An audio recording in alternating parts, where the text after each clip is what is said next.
Aujourd'hui, je voulais vous parler des pâtes de modelage et pâtes à fleurs. On me demande souvent quelle est la différence. Principalement, tout ce qui est appelé pâte de modelage a une composante grasse plus grande. Le but, c'est d'avoir une pâte qui est ferme et qui tient bien, mais qui reste malléable un peu plus longtemps et qui ne va pas craqueler. Les pâtes à fleurs, quant à elles, sèchent relativement vite et dans les deux cas, vous pouvez, quand vous les travaillez, utiliser du pétale base ou du Crisco pour graisser un peu vos doigts et faciliter le travail. Certaines pâtes à fleurs sont plus élastiques que d'autres. Nous avons par exemple la Smartflex qui est la plus élastique.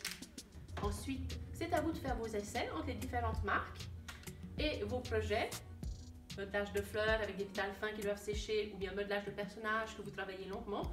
Nous avons aussi à ce rayon le chocolat à modeler qui est donc du chocolat auquel a été ajouté du glucose pour le rendre malléable. Ne sèche pas vraiment, mais se raffermit. Là, on va regarder un peu plus en détail l'assortiment, les marques actuellement proposées en décembre 2020. En ce qui concerne le modelage, on va avoir Saracchinos, Pasta Scultura, Pasta Model, ainsi le chocolat plastique, donc le chocolat à modeler. Ce qui différencie ces pâtes, c'est le niveau de gras. La pasta modèle, il s'agit d'une pâte très dure, il faut vraiment la pétrir du bout des doigts afin de la rendre utilisable.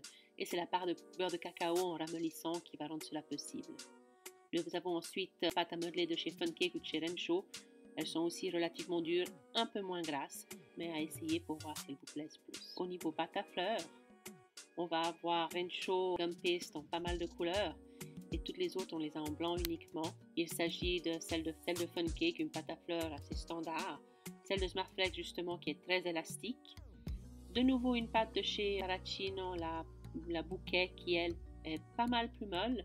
De chez Square Kitchen, Florist Paste, qui est assez intéressante aussi, qui peut être abaissée très finement. Donc, c'est vraiment à vous de faire des essais pour, si vous voulez faire quelque chose qui sèche très vite et devient bien rigide, vraiment prendre une pâte à fleurs. Si vous voulez travailler longtemps les détails, allez vraiment sur les pâtes de modelage. Notez ce que vous utilisez. Osez faire des mélanges si vous voulez. Ajoutez de la pâte à sucre. Sur son site, Renshaw conseille d'utiliser un mélange 50% gum paste et 50% pâte à sucre pour obtenir une pâte de modelage facile à utiliser mais qui ne sèche pas trop vite. Si vous le souhaitez, vous pouvez prendre de la pâte à sucre standard et la mélanger avec du CMC ou Tylose Powder pour avoir une pâte plus compacte et qui sèche plus vite.